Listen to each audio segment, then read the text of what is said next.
Hello, bonjour. Aujourd'hui, on va parler de Meghan Markle, on va parler de la famille royale, on va parler des fans de la famille royale. On a tendance à penser que ceux qui sont anti-Meghan et ceux qui écrivent des horreurs sur eux sont pour la plupart des fans de la famille royale. En tout cas, c'est ce qu'on pourrait penser, vu la façon dont ils écrivent des idioties sur elle, la façon dont ils justifient leur attaque, en parlant du fait qu'elle critique la famille royale, qu'elle s'est attaquée à la famille royale. Pourtant, c'est complètement faux. Elle a juste parlé de son expérience dans la famille royale sans attaquer qui que ce soit. Donc, ces personnes disent que c'est parce qu'elle est contre la famille royale. La plupart de ces personnes-là sont d'Angleterre, mais aussi du monde entier, et parlent de la famille royale comme étant une des raisons de leur haine envers Meghan. Mais le plus intéressant aussi, c'est que quand vous regardez leurs comptes, n'est-ce pas, leurs comptes sociaux médias, que ce soit Twitter, que ce soit YouTube, Instagram, Pinterest, avant l'arrivée de Meghan, vous vous rendez compte, ces personnes-là n'ont jamais tweeté ou écrit quoi que ce soit sur la famille royale. Rien du tout.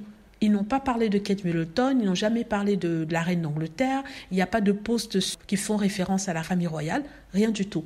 Or, il se trouve qu'après 2016, quand il était annoncé que Meghan Markle rentrait dans la famille royale, ou alors quand elle épousait le prince Harry, c'est à partir de ce moment-là que vous voyez des posts sur elle et la famille royale. Avant ça, on ne parlait pas de Kate, on ne parle pas de la famille royale, mais après son entrée, après aussi son mariage, on a tout ça. Et je me suis posé la question de savoir pourquoi est-ce que ces personnes avant Meghan n'écrivaient pas sur la famille royale. Et j'ai divisé des personnes qui attaquent Meghan Markle en 3 catégories. N'est-ce pas? Premièrement, il y a les fans de la famille royale, ceux qui sont fans de la famille royale et qui n'aiment pas Meghan, qui l'ont jamais aimée. Et deuxièmement, il y a ceux qui ont été embauchés pour une campagne de haine contre Meghan Markle, c'est-à-dire que ce sont des personnes qu'on a embauchées, qui sont payées pour écrire des horreurs sur elle et distribuer ça à leurs milliers d'abonnés. Et j'avais déjà parlé sur cette chaîne d'une personne qui avait dénoncé Dan Wootton par rapport à cela. Et ces personnes seraient payées par les gens proches de Buckingham Palace. Donc c'est une campagne mise sur toutes les plateformes de médias sociaux, Facebook, Instagram. Et finalement, la 3e catégorie, ce sont ce qu'on appelle les opportunistes.